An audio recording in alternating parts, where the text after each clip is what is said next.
Hello and welcome to Gifted Underachievers, the podcast for mid-level creatives with delusional ambitions. Today we are thrilled and delighted to have gifted achiever Isaac Woofter in the clubhouse with us. Isaac's an award-winning actor, filmmaker, director, and producer. He's played numerous lead and title roles as an actor and has done a whole bunch of interesting things. One recent project is his film Bound, which was released in May 2025 and has won a whole slew of awards. It's got a great rating on Rotten Tomatoes. It is a riveting experience to watch.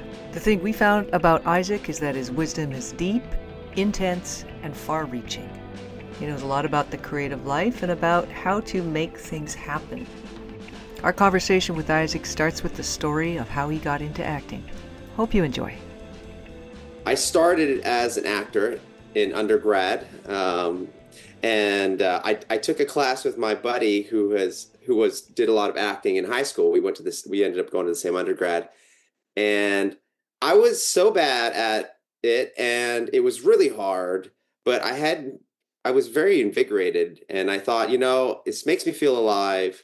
I know I'm not any good, or I have no idea what I'm doing, and it's terrifying. So I should probably do it for a little bit because I didn't really know what I wanted to do with my life at that point anyways, and really what to study. That's great. So I did that. And most of the stuff that early on I approached through physical means first, because I grew up playing baseball, basketball, soccer, football. I played all the major sports and was always doing that. And I was an artist. I used to draw a lot as well.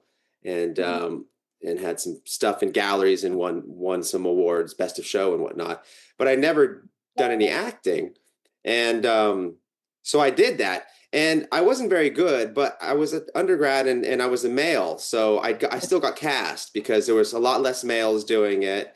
And I feel like I played every swordsman in the Shakespeare canon because I was so good at, the physical stuff.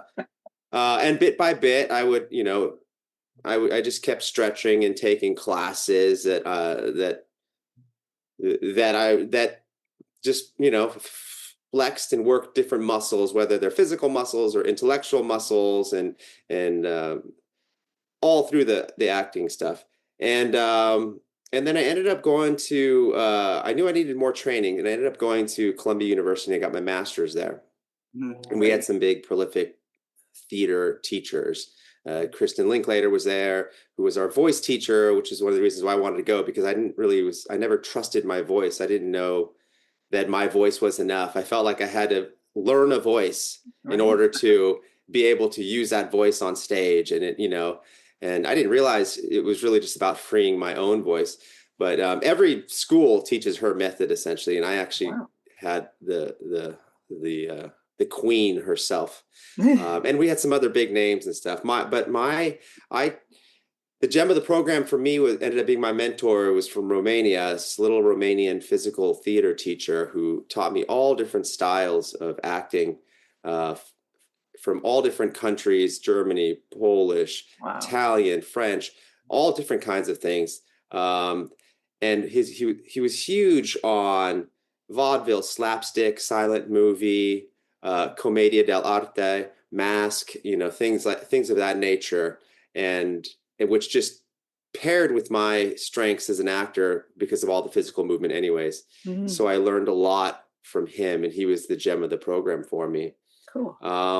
But I came as an actor, and just like you have to hustle, and I got out, I got an agent, and I was also still trying to get my stuff on my own. My agents at the time were pretty good agents. They were like, "Don't worry, we'll take care of everything for you," which was the worst advice they could have given me. I still did stuff on my own anyways, but because that's what I wanted to hear. Oh, I don't have to do anything. You'll take care of it all, and you'll just get me jobs. Great. But no, as you know, we have to continue hustling for ourselves. Yeah. So I did that, and I had some success. I had a year and a half on Broadway in War Horse, which won 6 or 7 Tony Awards. Great. And some spots here on some TV film and commercials. I did some festivals and things, tours and stuff. But after about a while, I realized I wasn't I wasn't getting to pick and choose my parts. Nobody was coming to me and saying, "Hey, here's 5 movies. Which one do you want to do next year?" Yeah. I was still like, Yeah, and like, oh, am I going to get paid this time? Like, I've done so much free theater and free Mm. stuff, but and so after a while, I realized what's the most valuable thing for me now is my time, and I don't want to spend my time working on anything that I don't love. Right. And the one thing about acting that's different than writing, as you know, is that acting, you're kind of waiting. You're waiting for the audition. That you get the audition, and maybe you wait for something. You're always waiting for somebody to accept, to get the part. Unlike writing, where I can write whenever I want to write. Yeah.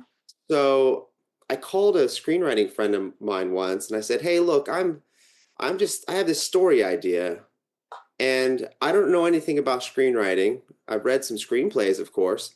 I was like, but I don't know anything about screenwriting, but I have this story idea." I told her what it was. She said, "You know what? You have to finish this.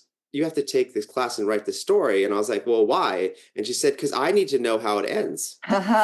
Awesome. And I said, "Oh." And so I treated myself to a workshop at Jacob Kruger Studio, an entry level screenwriting workshop. I was the only person in that class that wasn't a writer. Wow. Everybody read all the books everybody knew the formatting, had all of the, final draft or whatever they were using to do. They were all about that. And a lot of them went to school for it. I was just the actor that wanted to tell a story. Yeah. And I think because I didn't have those things I set on myself, I was pumping out pages. Oh God. They weren't correct formatting. They weren't, but it was an intriguing story for me. And I was just having so much fun playing with these characters in my head, like I was in an improv class, but the improv class was just in my head with these characters. Yeah. And everybody else that I think had the pressures of, I want to write the perfect page. I went to school for this. I know it's supposed to be like this. I know this happens on this page. And they just kept turning in the same pages. They were just rewritten. Jesus. So I called my 8 acting agents after I just spent 15, 20 years hustling, getting the agent, getting this, doing this stuff. And I said, "Okay, I think I'm done for a while. I'll call you if I want to get back into it. But I'm getting auditions from you guys, and I'm going to do the work for the audition, but I really want to be writing during that time." Yeah. And that's when I knew I was like, I need to switch things up. And I say, I'm just going to bet on myself and see what happens. So I wrote for a while. I had a script in the hands of a huge studio, and I said, "Look, this one's my baby, though. It's because it was a sports team. It was a minor league baseball player that has the opportunity to take steroids to advance, and whether or not he should. Yeah. And the pressures of feeding his family and his daughter, who hero worships him with. She goes to school with eye black in his jersey every day." And he's making $2,000 a month, and the major leaguers are making $600K minimum, Yeah. So, and I told him, I was like, "This is my Rocky. I'm playing this though." And they said, "We like the story. You're not Matt Damon, so we're not going to do it for $5 or $10 million, which is what you want to do it for. We'll give it to our team of writers. They're going to strip it.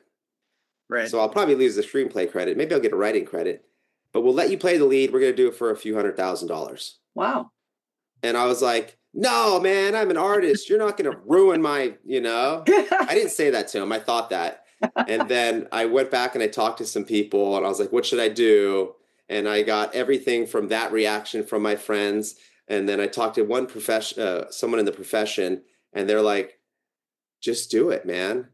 You're smart. You'll write something else." Yeah. And you'll have this credit with this big, and you'll get to play the lead, and da da da. So I was going to go back and say, let's make it work. And then this thing called COVID happened. Oh, brutal. I don't know if you guys remember that. Yeah.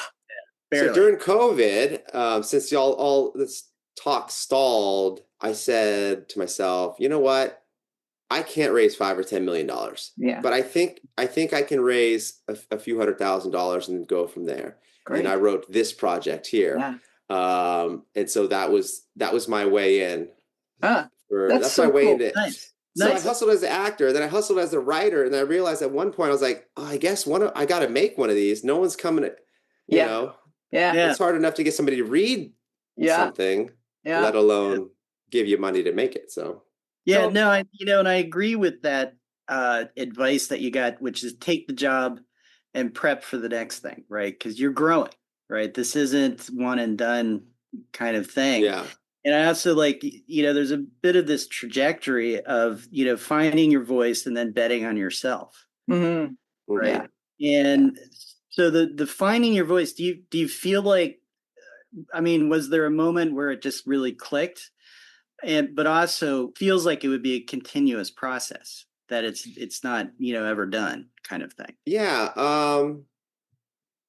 I think that there's a couple of important things.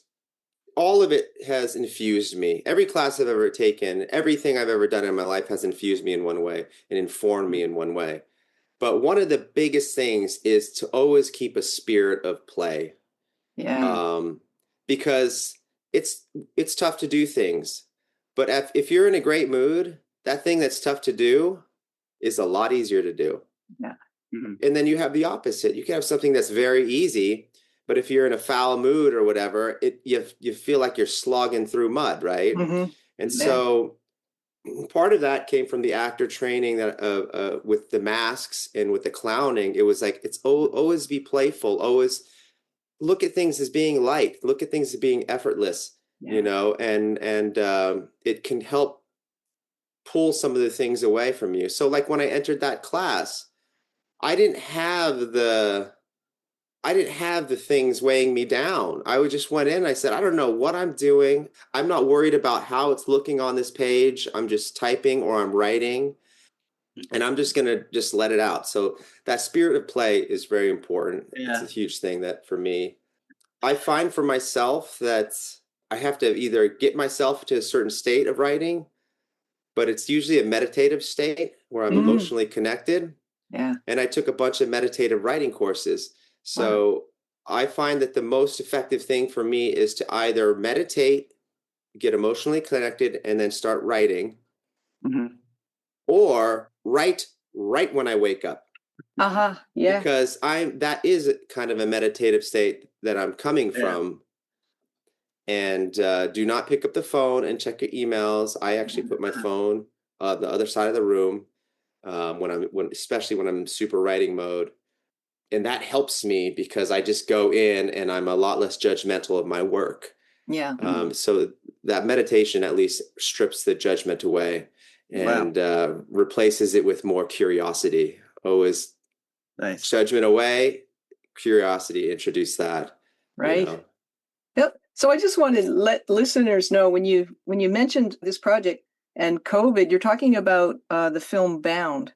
And I wanted to give you my response to that film because I watched it a couple of nights ago, and I first I was riveted. I was actually yelling at the screen, which I don't normally do, but there was a few scenes. The casting was insane. It was so good. I couldn't believe how embodied everybody seemed to be. And I guess that's the writing and directing and acting, all of those things playing out on the screen. You can tell by how I talk about movies that I really don't know anything. But I also thought, but you know how you feel. I know how I felt when I was watching it, and I loved how you captured this sense of place. Because there was quite a limited location menu. There was the camp where Bella was living on her own after she went to the city. There was her sort of place she came from, which was just so gritty and interesting because, I've been a city dweller all my life. And when I think about the country where people have a bit more land than a city lot, I do not think about that environment where it's all, it's wet, everything's dirty. It's very, it doesn't feel homey at all. And that was part of the situation that she was in. I also thought you really captured this time in not just Bella's life, the protagonists, for anybody who hasn't seen the film yet, but every character seemed to be in some kind of transitional period and trying to mediate it through substances or, rigid rules, the way her boss did, the way he ate, and, kind of a way to deal with the uncertainty. And everybody made compromises. Death was ever present. And I really thought that it was an incredible bunch of actors put together. So I'm super interested in how you managed to do that during lockdown. I think you wrote it during lockdown. Can you just talk about that for a few minutes and describe it? Yeah, I was inspired to write this one after a conversation with the lead actress, who was actually my girlfriend at that time. Oh, wow. We broke up during the shoot. That's another. If you thought there That's was a drama in the classic. movie,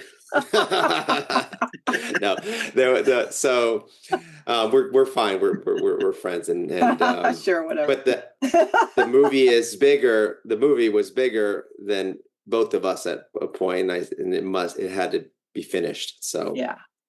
but so we had a conversation about childhood trauma and the effects of it and how to cope with it and mental health. Yeah. And this isn't a true story. It was loosely inspired by the event of her life of her moving to New York City and having a rough go. Yeah. And I took that and I said, I want to do a movie in New York City because I want the diversity and the inclusivity of New York City. Right. I wanted I wanted to use actors. I live in New York, but that's another reason. But I wanted to use theater trained actors, people that aren't just a pretty face that can say a line and get good lighting and a zoom and you're like, oh, did you see how powerful that was? And I'm like, no, that was just the swelling music and the slow push in. I knew we weren't going to it was a very ambitious project, especially for a first time feature. I mean, we had wild exotic animals. I made rain machines. We built tree houses. Wow. We had locations in New York and in New Jersey. And so it was very ambitious for a first time project. Great. I'm very proud of how it came out, as I didn't think I didn't know it was going to be like this. So we had this conversation. I said, I want to write a story that's not like a hallmarky PSA story that has these themes of mental health and childhood trauma with this kind of glimmer of, look, the trauma doesn't have to define you. Yeah. And that with the right help and the right support or the right friends or whatever it is, or maybe just the right amount of time, you can get better and you will get better. That's great. So I wanted to, and there's a little bit of that in there, even almost quoted like that, but it was more like, no, slice of life, super edgy, gritty drama that I want to do. Yeah. There's with some lightness. The character of Standrick brings a lot of lightness. The first live flying squirrel to grace the silver screen brings some lightness to it. But I wanted it to be real. Yeah. And there's things that are said and there's things that are seen that really hurt. Yeah. And they're painful. Mm-hmm. And I get emotional thinking about it. And I still cry when I watch that film. Yeah. And at certain points. Yeah. And the music is huge too. You mentioned the music before we started taping, and I like music, but I'm not a music person personally, so I became aware of the music gradually. And then I was like, I've never heard a soundtrack like this before. And then when the stepdad was driving into the city and that thrash metal or whatever that was, it was so perfect for his sort of really chaotic, confused, but powerful energy. It was a moment, one of those things you're not going to forget. Yeah. So the music, there's two real aspects of the music. You have the score and then you have the music, right? Right. And you referenced the music choices. I knew thematically, she's a metal artist. Mm-hmm. There's going to be metal music in it, that I wanted it, that her stepdad or her dad probably listened to that kind of music and she listened to that kind of music probably at the time. That's why I said, let's have a metal themed bar, like, to all tie in. And there's music and I was like, this is Gordy's music. That's not my music. I don't like that kind of music, but I'm like, Gordy would love this music. And I don't know what they're saying. I don't know. I mean, they're just screaming a lot of it. But it gives us kind of tonal quality and it just says, this is who this person is without, listening, without even hearing one lyric of anything. Yeah. And then I talked a little bit about all the indie bands and And I said, well, I want indie bands. This is an indie film. I want indie bands. I want it just like me. I want to give them a chance to have their songs be heard. Yeah. So I just contacted as many as I could. And I talked to my friends that were in bands to get songs. And I listened to hundreds and hundreds of songs. And, I get one or two albums from them. I'll listen to them all. And I'll be like, this could be going here. This could be in there. And there's like 35 songs that we use. And sometimes for like 5 seconds, sometimes for 30 seconds, How complicated. And the score, which is what the composer and I developed, I only want to tell stories. I mean, people always say, oh, everything's been told, right?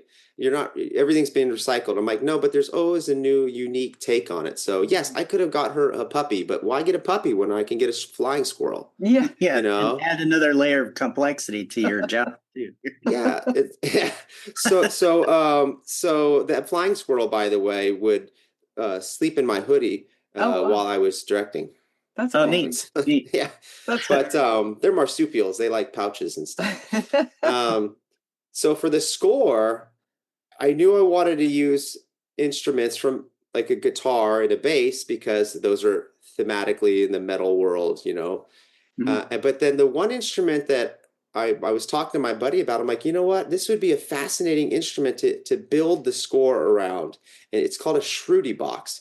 And the shruti box is an Indian bellowing instrument. Wow. Mm-hmm.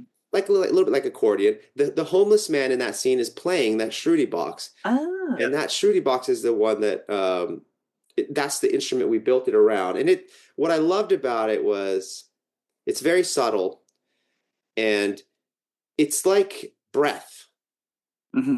Right. It's like wood and and the bellows was breath. So like if you go faster, it for me, I was like, oh, this is like anxiety ramping up or this. Yeah. And it just makes a beautiful, very subtle quality. You can just change a few things. And then we threw the other instruments on top of it. I think he used a tuning fork at one point too. And I think so we had like 3 or 4 instruments to build the whole score around. Yeah. But I think it's very important that whatever you do, what we do, if it's been done before, do your new take on it. Right. Right. So like, don't say I love you. Say I love. Have that person say I love you in the way they say I love you, whatever that means. Don't. You know what I mean? Like, how many films have we seen where a watch or a pendant gets passed down from the parent to and that's supposed to be the emotional thing. It's like, don't do another pendant. Don't do another watch. It only works in Pulp Fiction because of the story of where the watch was kept. Yeah. Yeah. It's a plot point, not a theme thing. And I like what you're saying is that, to a certain extent, yes, all the stories have been done. All the situations that people can come up with have been done. I mean, obviously there's space to find new ones because now we have AI, so you can have somebody accidentally fall in love with AI and, go through, you can turn it into a drama or a romantic comedy or, what have you. But really, it's these stories. And so what you have to do as the creative person is find your new approach to it. Yes, absolutely. And do you have a way of doing that, of trying to sort of say, okay, here's the basic story idea that I have. How am I going to get this to where I feel like it's unique and it's from my voice? Well, there's a couple things. I think there's 2 layers. First, you have to trust your voice. Yeah. And I think some people are scared that they don't actually emotionally connect and then pour it out onto the page. We can craft it later, but you have to start. I think you have to start emotionally connected and pour it out and exploring what's just been living in you, what you might not be saying, make the private public. Yeah. And I think too many people, first of all, they go, oh, I'm going to write the perfect thing.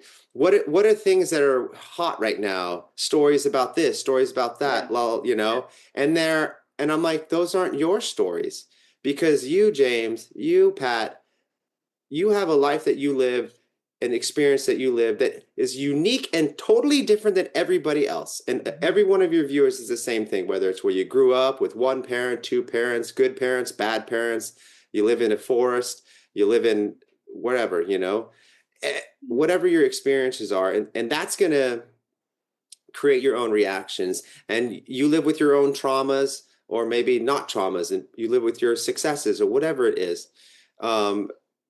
So if you're trying to if you go in thinking I'm going to write a story that everybody's going to like, you're going to get a story that nobody's going to like. Yeah. Mm-hmm. But if you go in saying I'm just going to explore for a while and then write my story, and then I'll craft it later. I can read the books on structure. I can read the books on this. I could then go, all right, well, this character is kind of one-dimensional. How can we add some other dimensions for this character? Let's give him a secret. Let's give them a quirk. Let's give them a mantra that they live by. Let's give them, all different types of things like this. But it starts first with you telling the story that I've written before, 60 pages, not knowing what, and then I went 60 pages in. I'm like, oh, this is what I think the story is about, or what I'm trying to say. Mhm. It's about blah, blah, blah, blah, blah. I can go back later and fix it, but I just keep going, So there's that part of it. Trusting your own voice. And then once you go into the more crafting part of it, or things that you discover later on, like, oh, this character I'm writing, okay, I like what they're doing. They're serving this function, but they are one-dimensional. Let's give them these other things, these other layers.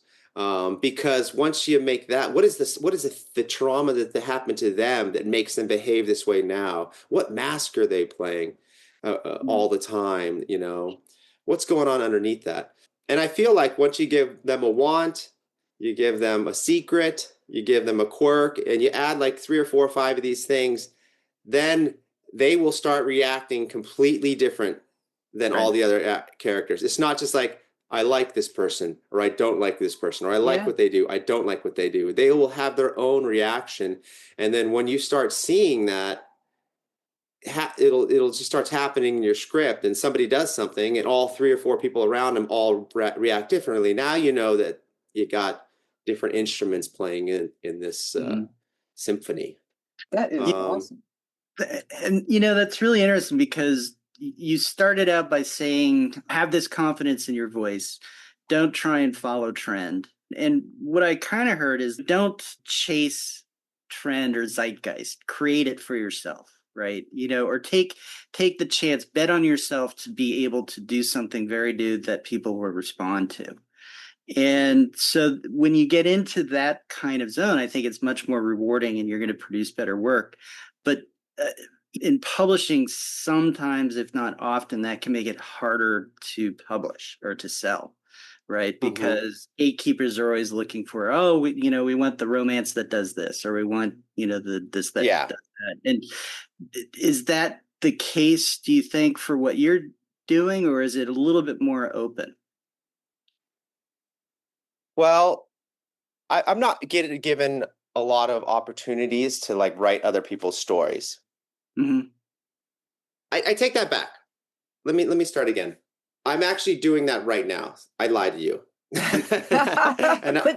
the story is, my girlfriend, I've been saying, hey, she's also an actor. This is a new girlfriend. And she's doing the waiting. And I said, don't wait, write your story. Don't wait, write your story. Don't wait, write your story. And then finally I bought her a class as a Christmas present once. I'm like, let's do this. And then she started getting excited about something. And I've been helping her develop this short that we're going to actually shoot next week. It's called Lipstick Meet Pig, feminist dark comedy. Yeah. And for me, I knew that like I didn't want to make the mistakes that I made, but I also wanted her to have ownership of her project. But eventually I was like, look, we raised some money. Let's shoot this thing. But if you really want me on board, I have to find a way to make this story my own as well. Mm-hmm. Sure, give me $1 million and I'll just shoot whatever the person wants. But if I'm going to be doing this and doing all the producing and doing all the nitty gritty stuff, because we don't have money to pay 1 million people, and really doing it from the ground up, I have to find a way to make that story my own. And I told her that, and I was able to do that.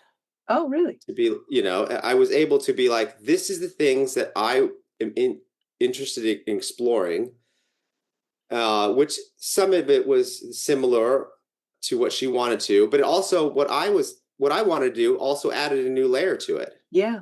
You know? Yeah. And so as long as I could find my way in and find my way to get excited, then I can do it.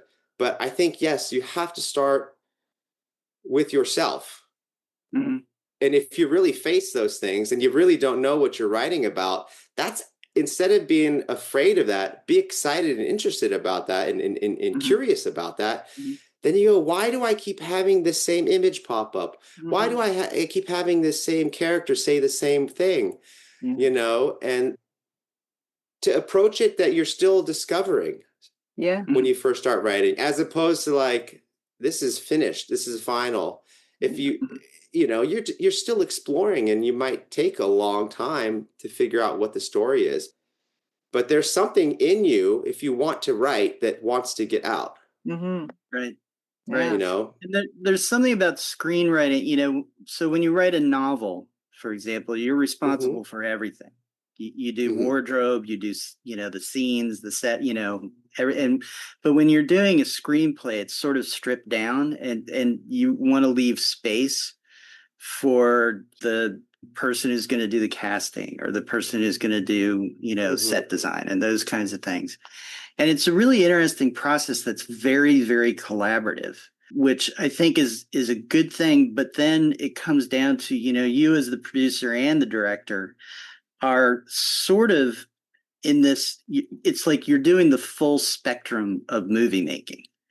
And so you've got to keep everybody moving in the same direction. And you can't, it seems to be, you know, my impression is that there's always that risk that you do all your shooting and you come down to edit and you go, you know what, we have like 3 different movies, but we don't have the same movie in all the shots.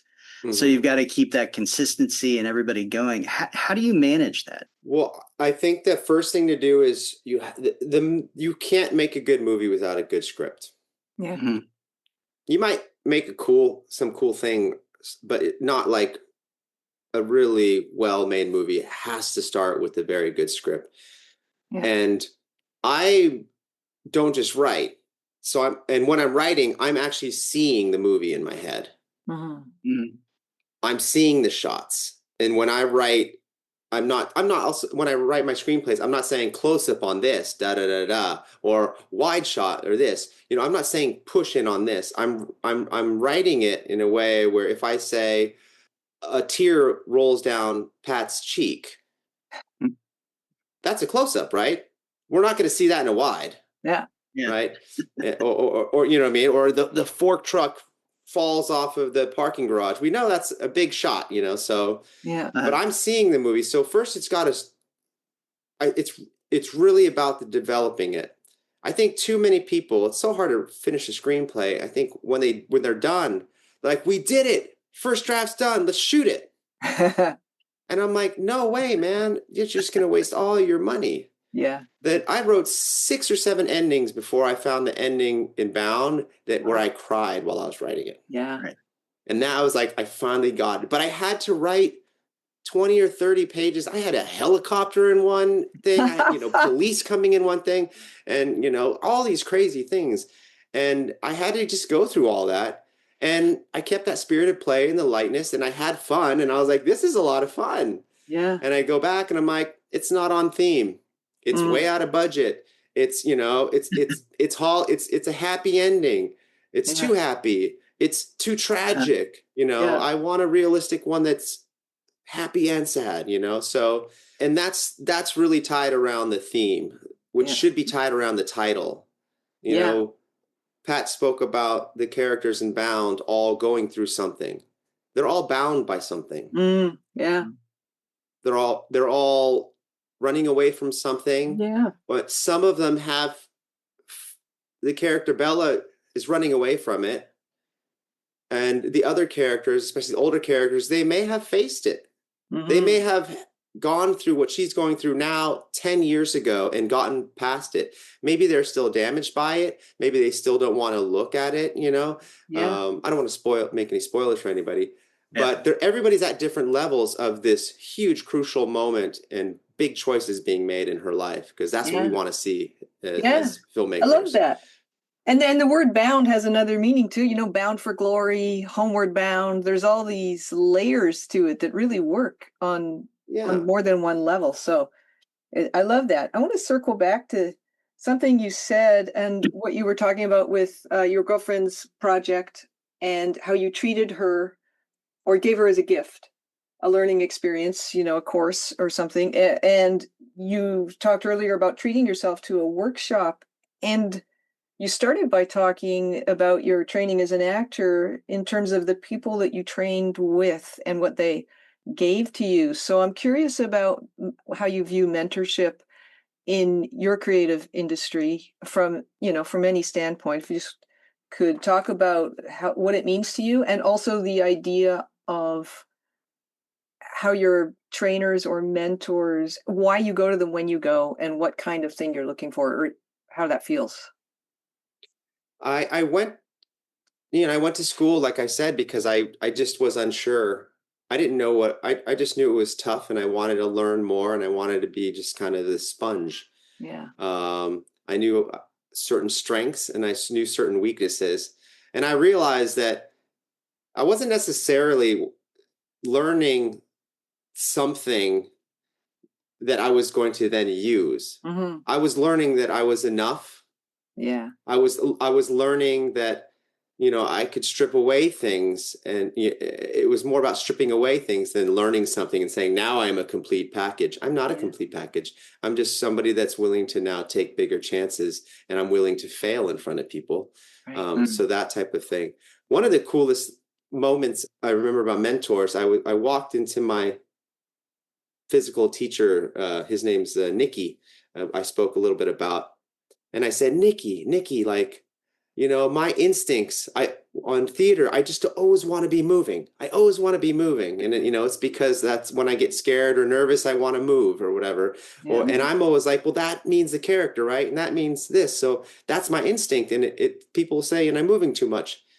And he says, Isaac, there's movement in stillness. Wow. And in my head went, huh? And then it went boom. Yeah. And he didn't speak very good English, but I understood. I'm like, oh, the thought's moving. Yeah. The emotions are moving. Right. Those things can be in movement while my framework is, still. Yeah. And which definitely translates when you're doing film, right? You can't just be like, unless you're Jim Carrey and Robin Williams in that part calls for something like that. But that was a moment that blew my mind. He would say things to me that I didn't understand. And then a year and a half later, I would be like, oh, that's what he meant when he was speaking in this cryptic haiku style. Like, I didn't get it at all. So for mentoring, another thing I'd say about mentoring is ask. People love to mentor. Yeah. If they have the time, they love to mentor. Maybe not like the top people that are getting to work on only what they want to all the time, but the levels underneath. If you ask somebody a question, people would love to talk about their philosophies about it and how they did it and what they did. I'm having this podcast with you guys right now. It's like, let's share. We want to share. I want to help people do stuff. So that is an important thing about mentorship. And another thing about mentorship, and this comes along when you're at meet and greets and networking events and stuff, is don't shoot for the top. Steven Spielberg is not going to mentor you, but the people that you're like, think of it horizontally or maybe just above you. This is kind of what your podcast is about, is like, these are the people that you want to talk to and become fans of you and let them know. And you'll rise up with the people, your collective, on more of a horizontal plane than just trying to be like, no, I'm going to be their assistant. Yeah. Guess what? That person wasn't somebody's assistant. That person just started and doing it on their own and figured it out, and made a bunch of mistakes. Yeah. And so I like that. It's don't shoot for the top Steven Spielberg because, you're here and that's like, it's not going to happen. Right. Yeah. But there's plenty of opportunity to find that person who can bring you up the next level and then, maybe the next level. And it's about Well, growth. you are the person that's going to bring you up to the next level. Let's not get Yeah. that confused. Yeah. Somebody else will be able to support you and aid you in a little bit in bits and ways. It's still going to be you that brings you up. Mm-hmm. Yeah. I think that's a good way to look at it too. Yeah. That's a great way to look at it. Nobody's going to take, everybody's still trying to level up for themselves. So they're not going to be like, I'm just going to put my life aside and totally help you. Maybe your mom or your dad will, when they're retired can help you do that or something, but not when we're a bunch of people in a room. And so, yeah. And I love how you put that, the sort of the analogy, the collaborative nature, even of mentorship, is you're all rising together. And I've noticed that with the writing community, especially more local writing communities even, but I did a MFA in the States, God, 15 years ago maybe, and I'm still beta reading or alpha reading for the friends that, they've got multiple novels published now, and it's just a very organic and they do my stuff and help me out. And so the longer you're in any creative field, the more time you spend around other people, everybody kind of rises themselves up if they have the the stick-to-itiveness. Really, it's like we had a guest on, Sharon Loudon, who's a visual artist, and she just published a book of essays called Last Artist Standing. And in a lot of fields, that's true. It's keep going, keep going, keep going, and don't look for somebody to necessarily be that golden talisman that's going to fast track you. If that's not what it's about. And that's not even the fun part of it. I really enjoy your perspective. Actually, it kind of gave me goosebumps because it's exactly, there's a few different things that I'm taking away from this conversation. And one of them is what you said about the screenwriting course, how the people who really, really have internalized the rules are sometimes hamstrung by the rules because they can't see beyond the rules to go, what is the actual story? And then tell the story they're meant to tell or that they're there to tell, and then apply the rules retrospectively or retroactively. And if you write enough of any form, I write a lot of novellas, you get to know when you're writing it, what you're doing fits more and more the established form without you having to go back and really, drag it around to make it fit. But initially it doesn't have to. And that's the beauty of it. And if you can keep that playfulness that you mentioned, then that's the longevity part. Yeah, not take it too seriously when somebody who's like a total rule follower says, you're not doing that, That's just a bitter person that hasn't made it themselves. That's why they're, the coverage reader on novel or screenplay or whatever. They're underpaid. They don't have enough time to actually do the work they do.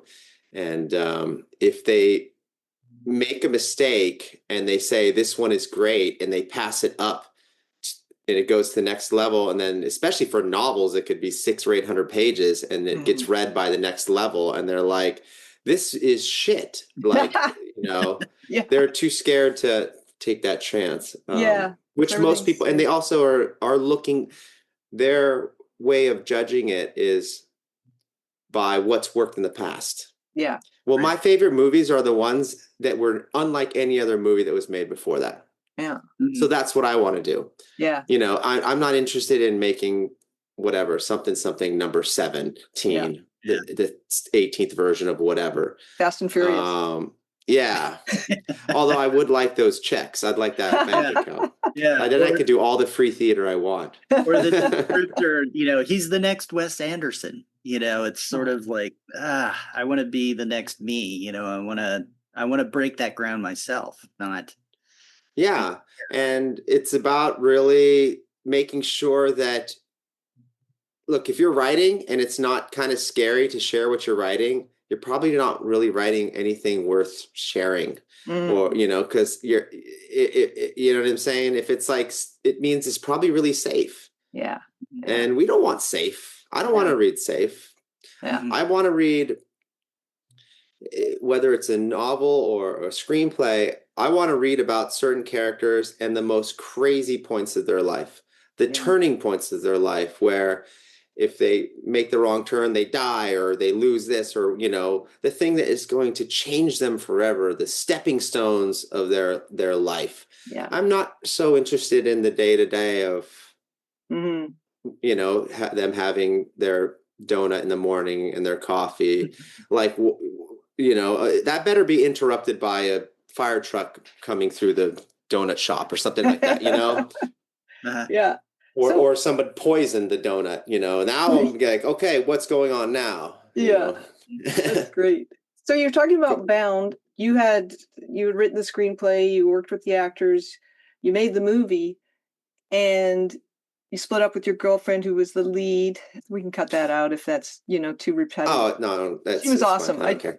Her physicality was She's perfect. fantastic. Yeah. I knew how to write her character. Yeah. I lived with her long enough. It was great. And so then now it's out, and I can see on the screen behind you the Rotten Tomatoes score 91%, IMDb rating 9.2, all of these film festival awards along the bottom. How long did that take to start happening, and were you surprised? How did you feel about it? It was just the next step. I thought, all I need to do is write it. And then I wrote it. I'm like, okay, all I got to do is raise the money. And that took, you know, a big chunk of time. Then it's like, all right, let's organize pre-production and shoot. And then I got the footage and I'm like, oh my gosh, now let's go into edit and the reshoots to fix all of the writing, directing, and acting mistakes. You know, it's like, it just kept going. And then once that was done, I was like, great, now I don't know a lick about festivals. So I hired a festival strategist to teach me about what they are and how most of them are phony. And, you know, for the world premieres, your big nugget, if you give that away, you're basically telling that 95% of the other big festivals that they want your world premiere. So once you give it away, they're like, it doesn't matter how good your movie is. You already played. So you got to make sure you don't play at a small one, because then you're just saying no to all the big dogs. At the same time, all of the big festivals are that they used to once be for independent filmmakers. They're now just vehicles for the studios to get free publicity. Wow. And the festival gets excited because they get a studio movie, which means that they're going to fill a lot of seats, you know, with a big name in it. So it's a tricky business that is. And now there's a lot of fraudulent ones that just taking your money and, you know, and whatnot, and don't even show your film. They just give you an award or whatever. And you're like, where is this from? Oh, it's a festival in India, you know, or something. So there's a lot of fake ones out there too. So yeah, so I just learned. I would ask people, and then I would do everything I can to try to find the emails to the programmers at the festivals. And I would blast them with any good news about, oh, we won this award. Oh, we've got now we have a 90% on Rotten Tomatoes. Oh, whatever it was I could, you know, oh, I have tons of friends and family. I'm from California, so I will be able to fill, you know, you're going to sell out, you know, like whatever you can, and to hope to get on their radar, because they're getting thousands and thousands of films. They're not like, just like the publishers, the top publishers, the ones making the big decisions aren't reading them. They've got all the coverage readers reading them, right? Yeah. And so you got to find a way to just get on their radar so they actually watch it and not just watch the first 10 minutes of it or something like that, and then be like, okay, you know, let's pass. So it's learned by doing, it sounds like. It takes a lot longer, but I also was like, you know, if you pay somebody to help you, pay a producer, you're really paying that producer for their contacts, right? Yeah. And I don't know producers. I don't know what contacts they have. I'm from the theater world, you know, so. But now, having gone to all these festivals is great, because I have a lot of filmmaker friends all over the world that if I have a question, I'll ask them, like, hey, what about this? How can I shoot this? I want to do this, you know? Right. So rise up with your horizontal hive, we'll call it, you know? I love it. That's so great. Yeah. And the funding piece, you know, because one of the things we we sort of focus on thematically here is capacity, how to increase your capacity to do more. And, and then the financial side, which is how do I fund the things that I want to do? And for you, that's a big, big piece of, your movie making. Yeah. And is there a kind of a, I don't know, a theory about it or some way that you approach it? So what I did for Bound was I did a crowdfund, which was kind of directed to my 20 plus years of New York City bar regulars, because I've been a bartender off and on between gigs, and my friends and family and the people, in my communities, of course. And I built a team around that. I actually hired a person to help me with this. He was called the Kickstarter guy, Justin Giddings. And I paid him for his program. And then he kind of consults you. He doesn't do anything for you in the sense of like, he doesn't give you people's names to hit up to give money. It's not that. He tells you here are the templates and kind of a structure on how to do. And it's a 3 or 4 month process to do. And the biggest component of it was get a bunch of associate producers to help you. Yeah. And those associate producers will in turn get the credit. They'll get, you can give them the program that I paid for through him. And maybe they get to be in the film, or who knows, whatever. Maybe they just want to learn about that for themselves. And then so you build a team of as many people as you can.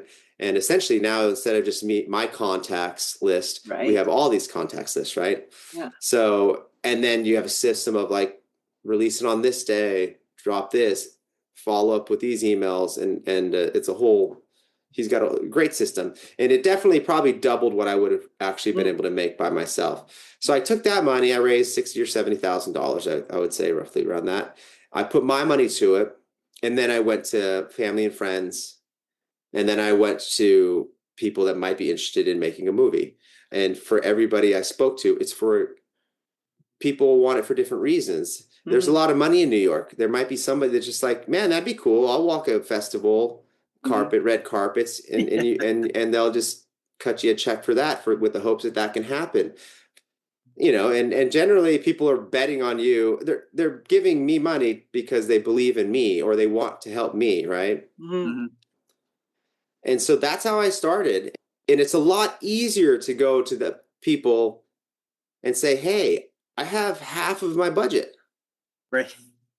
Yeah. And they're like, what? And then we made a really cool promo video, super cute promo video for Bound. And we did another super adorable one for Lipstick Meet Pig. They're so cute. And you have to put a little money into that so that people go, hey, they actually know what they're doing. This is only a 2-3 minute video, but I'm laughing. The colors are great. Look, they have it. It feels like it's all in one world. It's just not me sitting there going, guys, I'm making a movie about this guy and this girl and this guy, and I want you to help pay for the catering and the food or whatever. And make it something attractive and fun. And then you can go approach people that have money that for other reasons, because nobody wants to be the first dollar in, but if, all you need is this, I'd love to help you out. I love you. So, and then I shot the film and I ran out of money. So I did another one because when I saw the film and I was like, oh my gosh, this is so much better than I thought it was going to be. Yeah. And I didn't know how much post would cost. I thought, $20,000, $30,000 should be enough, right? No, that's just the editing, creating the score, sound effects, music licensing, distribution, festival stuff. Like I didn't realize it was going to, and I said, well, I don't want to skimp because it's so good that I don't want to be like, get a bad sound design because then it'll look cheap. It'll cheapen the movie. And I don't care if I don't ever see this portion of the money back from, I was like, it doesn't matter because what's most important, I think at this point is because it's this quality to not skimp on it. So I could say, I made a great movie. It looks, and it feels like a real movie, not just me with a camcorder, holding up a flashlight, so there's light on the actor's face. And so I spent on the sound, I spent on the color, I spent on that. So I did another quick crowdfund to raise an extra little bit there. I went and found another investor at that. And that was much easier to go, to go to another investor and be like, hey, you want to be a part of this? Like, I need some finishing funds, and this is where I'm at. And I drop a movie in front of them, Yeah. you know, and they see this, and I'm like, but as you see, there's no color. We haven't done the color yet. So part of what your money is going to make this color look great. As you can see, these are just temp songs. Like, imagine if we could pay for a real song or things like that. Then it's much easier to, because they're like, yeah, and you know, they get their credit and they get to go to some festivals, and they're excited about that too. Yeah, I love the little short that you have on your website, and we'll put it in the show notes, but it's for Nosh. Oh, yeah. And as you're talking, you know, when I saw it, I thought, this is really kind of cool. It's making me laugh. I love the little ending where the person pops up behind her, right? I don't think I'm giving much away here. But it got me to a place very quickly where I was like, I want to see this movie, right? Oh, good. Great. So if I was somebody who, you know, you're then going to approach me, say, well, if you want to see the movie, the price of admission is $100,000 if you have it, right? Yeah. And you get to walk down the red carpet when the premiere goes. And it was interesting. Now you've sort of put it together, is that's the target, is to get anybody who sees it say, I want to see this movie. What's going on? How can I be part? You know, that kind of thing. So yeah, that was not my movie. It's my screenplay. It was not my story idea. Somebody came to me who was a psychiatrist or a doctor or something, and I had a story idea. And this goes back to what we were talking about. I had to find a way to make that story mine. Yeah. Because his idea of this guy that takes his family, it's about a Jewish man, and they're hard on money.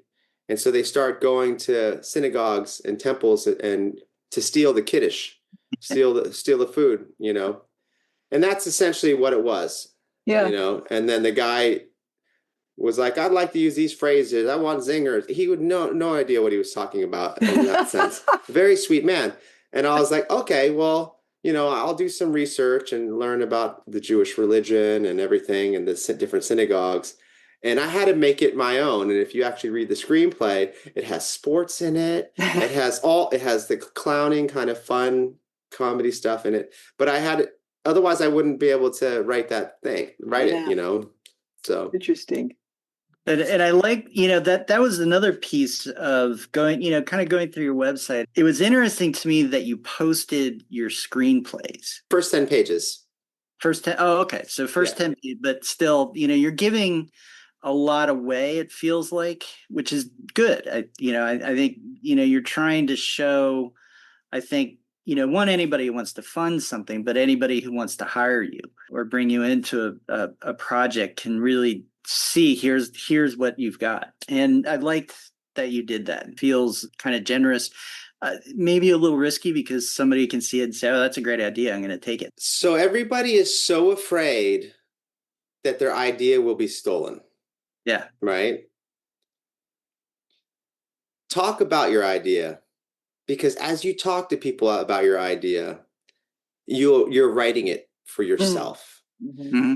You can give any cool idea to 5 different writers. It's a revenge story about this person who's, you know, somebody came in and killed everybody at their wedding and left them to bleed and die. And it's got a cool beginning, right? And a cool hook. And the only thing is that it's the woman that survives, and she now has no legs, and she goes on a tear to get back all the people, right? I'd watch that movie. But if we took that idea right now, we would all have 5 completely different movies. Yeah. You know what I'm saying? With just one starting point. And so I would say, don't be afraid, because as you pitch your idea to people, you start crafting it. That's you crafting it for yourself and understanding more of it yourself. Those pages, that my website hasn't been updated in 10 years, I think. So those pages for Last Shot on there are completely different than the actual pages for Last Shot right now, which is the baseball movie. It's a completely different story. I love those ones, but that's like a hallmarky version of something that is now much edgier and gritty and psychological and like what's real, what's not. So even those pages have been changed by myself, by who wrote it. So I wouldn't be afraid about pitching your ideas because, I mean, how long does it take you to write a novel, James? Well, to write a complete book, it really depends on the book and circumstance, but say a year, right? Okay, cool.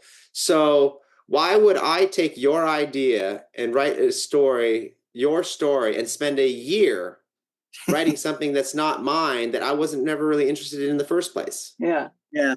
And because I get that a lot from people who are very new to publishing, and they worry about, because they put all this work and they've hired me to edit and, all this kind of Mhm. stuff. So they put a lot of resources and work into it. They say, well, do I have to worry about an agent stealing this if I send it out? And I'm like, no, you want as many people as possible to read this because you want to get that feedback. You want to get that insight, that input. And nobody can really steal your idea because you are the owner of the underlying theory and philosophy of that idea that brought it to life. And so it's the same thing that you said, is you could say, here's the outline, write the book, and do that to 5 people, and you're going to get 5 completely different books. Yeah, there was the Steven Seagal one. He wrote an outline on a napkin or something, and they're like, "This is what he wants." And I looked at it, and I'm like, "This is not good," but I will write it. And then I had to find my way in, and I kept fighting because I was trying to stay true to what they wanted, and I knew it wasn't going to be very good. By the end, I said, "All right, here's the deal, guys. I will rewrite this for free if you let me, and craft a story out of this." Wow. But they didn't know what they were doing. They didn't know. And at one point I said, "Okay, guys, you do know that Steven Seagal is not the main character in this screenplay.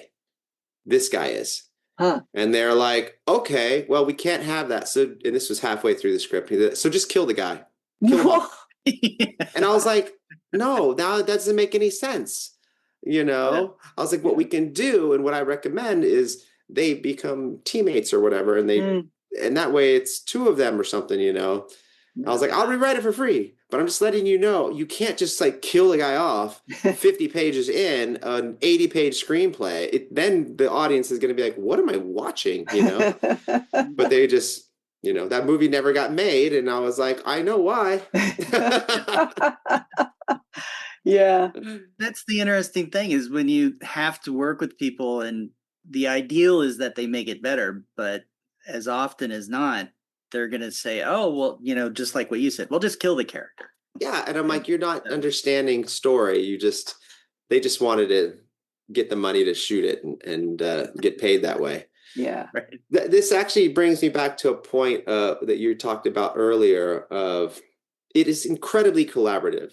Mm-hmm. But there still has to be one person with a very clear-eyed vision and a very clear idea of what the theme is and what the world is. So when I tell people when I'm working with them and I say, hey guys, here's my script. I've spent so much time on this. I know your characters so well. They all have lived huge backstories in my brain. Mm-hmm. I'm going to take the best idea in the room. So bring your ideas. And as long as it still sticks to the vision, the theme, and the world, I don't care. Let's use your idea. This is not about me. Let's make it better. And people will have ideas. What about this? What about this? What about this? And I'm like, and I'll be like, yeah, that's great. I'm like, that's a great idea for a different movie.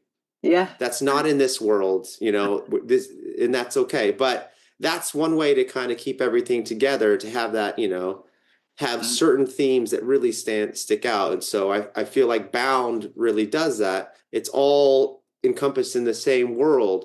And we have musical theater actors in it. We have TV actors in it, all different types of actors, but they all somehow live, it's all believable that they all are from this world. Yeah, so 100%. It coheres. It's, I watch films and read books and have any kind of creative experience for the experience. I need to feel something. I'm not there to admire the, Julianne Moore's outfit. I happen to like her acting, but it's there's experiences and then there's experiences. And so I think the thing that makes the most impactful emotional experience on me as a consumer of art is when it has that kind of coherence. It's one thing acting in one way, and it's got all these elements that feed into that core idea. And I don't know, by the end, I don't always know what the core idea is.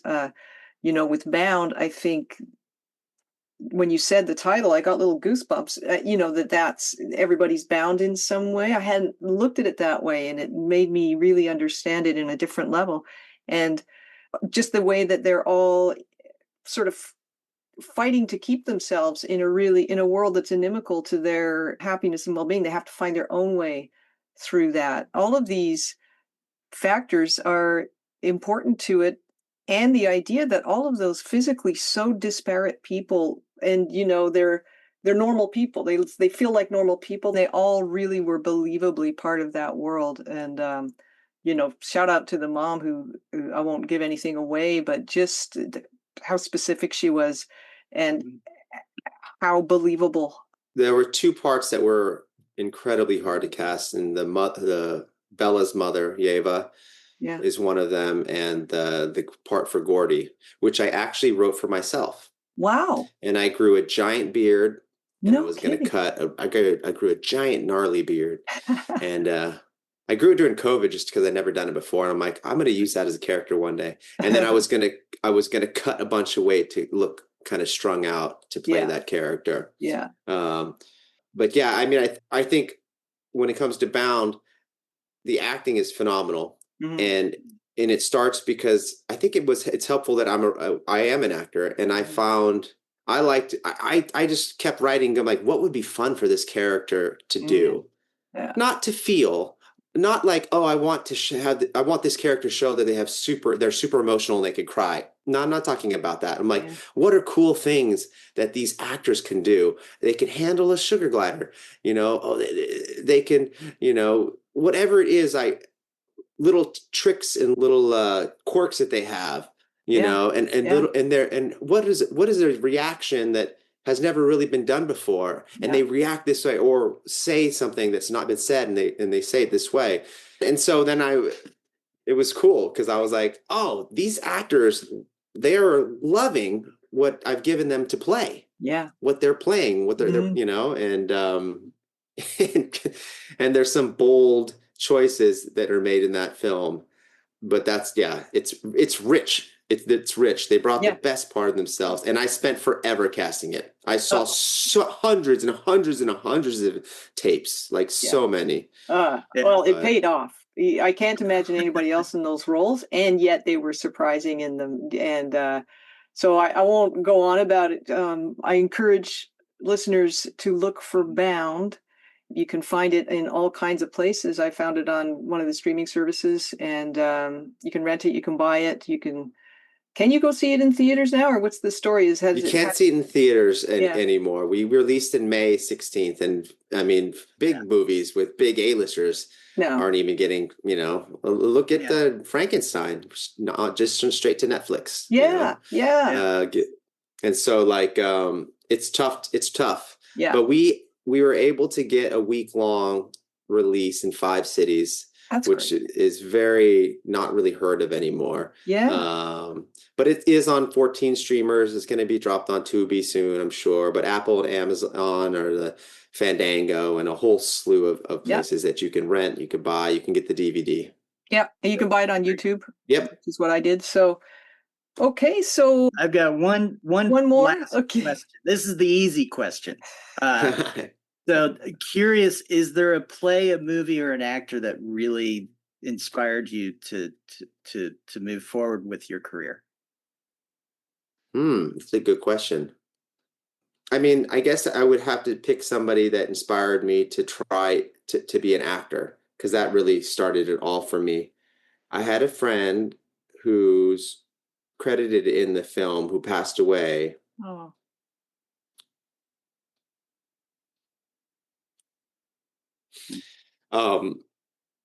Who, when I went to undergrad, just got into Juilliard. So he was like he was, I'm a freshman, he's a senior. And so we were all, when I first started, I looked up to him because I was like, oh, this guy's now going to go to Juilliard. Yeah. Super charismatic, incredibly handsome, um, uh, man, and he kind of took me under his wing and was like super sweet to me, and we kept in touch, and I would visit him, and then in the summertime he would come back. His name's Jeffrey Carlson. I never got to do a play with him, but when he got out of Juilliard, he was a big deal. He did Broadway show. He played Hamlet. He played Richard. Wow. He played all of the title roles. The one thing that was heartbreaking to me about him was he didn't know how to live when he wasn't working. Mm. And when you're at our level, and even at his level, when he was doing hit TV show, or he was in big movies and big musicals on Broadway and everything, it's crazy to see that this super incredibly charismatic, handsome, incredibly talented man, and then when he wasn't working, it was just a shell of himself. Right. So I think that's another thing that we didn't touch upon too much, is you have to find that balance way to live your life in a healthy, positive way, so that you can stay creative. Yeah. And you're not just only happy when you're working. Mm-hmm. So yeah, Jeffrey Carlson was a huge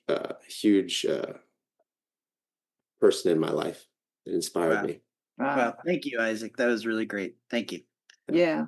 And that's the best advice possible, I think every creative can have a tendency to become a workaholic because it's such a meaningful pursuit, and no shade to people who do other jobs, but it's fun to make your own reality every day. And so I think it's a good reminder for anybody in the world of creative work. And people who are creative in their own lives without necessarily making any money at it, to find meaning in more than just the work itself, as meaningful as that is. Find the joy in it, and replace judgment with curiosity, because unfortunately there's going to be a lot of work that we do to get to where we want to that we're not going to make money doing. Yeah. But we can always have fun doing it if we have that right kind of mindset and that spirit of play. Beautiful. Love it. Thank you so much, Isaac. You've blown my mind more than once in this last hour, so I appreciate that. Feeling excited, hopeful, inspired. So thanks so much for coming on. Thank you. Thanks so much. All right. Take care. Thanks for listening to Gifted Underachievers, the podcast for mid-level creatives with delusional ambitions. We'd like to thank Isaac so much for being on the podcast, and we encourage you to check out his movies and all his other work. You'll find links for those in the show notes. Until the next time, have a great creative week.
Yeah.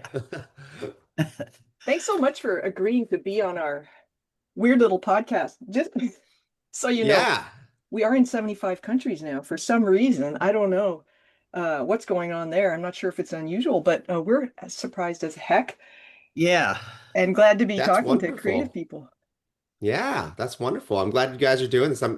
I think James, did we connect on LinkedIn? Is that how Yeah. this was? Yeah, okay. That's what I thought. And So yeah, and this it awesome. seems to be it's LinkedIn has actually turned out to be more valuable than I thought. Yeah. Finding people and that kind of thing. So it's been pretty good. But Oh, awesome. That's great. And you've been doing this for a while now, yeah? I mean, well, the podcast, yeah, are we near the year and a half, 2 year? 2 years ago in November, we got the idea. We were yakking. So James and I are both in the publishing industry. James is a ghostwriter and does some developmental editing and stuff like that. And I'm a developmental editor, and we're both writers. So yeah, we shoot the breeze every once in a while. Just we've never met in person. And 2 years ago, oh we were wow. we were shooting the Yeah. breeze, and then the next day, we both texted each other at almost simultaneously and said, "Hey, we should do a podcast." That's great. Where are you guys? I'm in New York. Where are you guys at? I'm I'm in in Ex Vancouver, Canada. Mm-hmm. and I'm up in New Hampshire, just a little bit north of Boston. So Oh, okay. yeah, Amazing. so the city I connect to is Boston, I guess. But When I was like this big, I lived in Lexington for a minute. ah, oh, okay. Yeah. Snow angels in the ground is Yeah. pretty much my only memory. And my dad making snowballs and throwing them to try to knock off the icicles so they wouldn't What fall on us because he was afraid they would fall on us. Those are my two memories of Lexington. a great That's memories. it. Yeah, Yeah. getting impaled by an icicle. It happens. It's not unheard of. So Isaac, I thought what we could do. James uploaded some stuff. What, James? I don't know, 3 minutes ago. Well, So you might have different ideas than I do, but because it's only 9 o'clock here, I just got started with my day. But I Oh, thought we. morning. Hmm? Good morning. But good morning. Thank you. You have more pep than most people at the most people I know at 9 a.m. Coffee. So, I'll crash in. Hopefully not during this chat we're gonna have, but I'll be crashing and then I'll come up again. Coffee, tea. They make these legal things that you can just, titrate your energy with yeah. oof. And, all day and then you long. come down with a can of gin, right? The gin's for 5 and not a second sooner. In any time zone though, so Yeah. Yeah. yeah, so what we normally do, and this is open to whatever, find out what you'd like to promote, talk about. I watched Bound on Wednesday, so Oh, I'd love thank to give you you. my opinion of that on the air because Yeah. uh and and then really just have a kind of a free-flowing conversation about how you do your creative shit. Uh-huh. What's the hardest thing about it, like, is it getting the money together, is it getting the people, all that stuff. We Neither one of us is in the movie industry. James has written a few screenplays, but um other than that, have you, James? Yeah. Yeah. Okay. Warner Well, I'm Brothers picked bullshitting. one up and then very quickly dropped it. So Yeah. Yeah, so it's just an interesting form you're in. And I'm curious too. We've been talking lately about how many creatives are sort of multifaceted. I know with Bound, you wrote, directed, and produced. Yeah, I had my hands in every aspect Yeah. essentially. I mean, I Right. guess the music that I got from some indie bands, Ah, I didn't write the music, but I did reach out to try to get indie bands to, give us music for free and yeah. spoke to, 50 or 60 different bands and whatnot Okay. and Well, this is great. everything. So we could go through every step of the way was a new learning experience for me. And I just wanted to do it so bad that I was willing to do the work that people don't want to do. And Yeah, that's pretty good. much it. that's And so great. That's Okay. a yeah. Okay. That's us too. We're we can't we're we call it mid-level because you've gotten past the beginning part, right? Yeah. And so you're established and you're doing it. But you still, there's not like, publishers aren't calling us. You know what I Hmm. mean? It's like we still are hustling and grinding and all that kind of Yeah. stuff. So, Yeah. uh, Yeah. When you get to stop doing that, you don't need the publishers call. You don't need Yeah. a hustle to get the publishers. They'll all just call you, Yeah. and you're like, yeah, because you, that's but and I started as an actor, uh, um, in right out of in undergrad. I'd never done any acting in school. I was acting a fool when I was in school sometimes and kind of a class clown at times, but I was never took any formal acting classes. I started as an actor. I took a class in undergrad. My oh, roommate, you know what? Because I'd love to hear this, but we want to yeah. let's capture it for the Oh yeah. podcast. Oh yeah. Um, Um, Go ahead. okay. Sorry. Pat Lead has on, her. Macduff. Huh? Oh.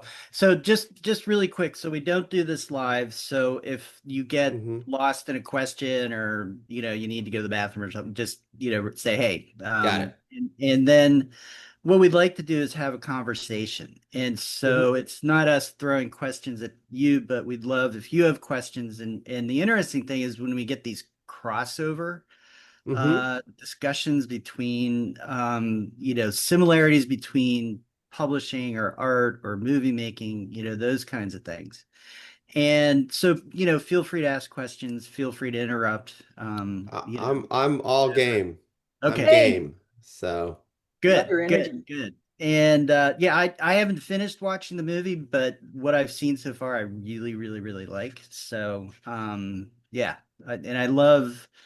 I don't know. I'm a huge fan of independent movies because they tend to do more of what I'm an audience for, if that Hmm. makes sense. So, Yeah.